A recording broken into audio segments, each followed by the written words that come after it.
I was studying in the music academy. I was a student there, and that particular time he came performing in Kerala, and we heard it. We heard the concert, and the next day morning we gone to myself and my secretary. My secretary means school music academy secretary. Music academy secretary and myself had gone there and requested him.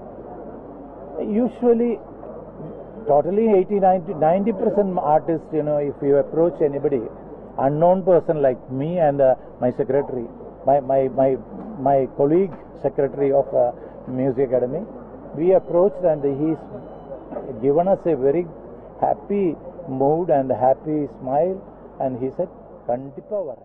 మా భావావేశాలతో మీరు ఆడుకోకండి, మా మంచితనంతో మీరు ఆడుకోకండి, మా ప్రేమతో మా అభిమానంతో మీరు ఆడుకోకండి.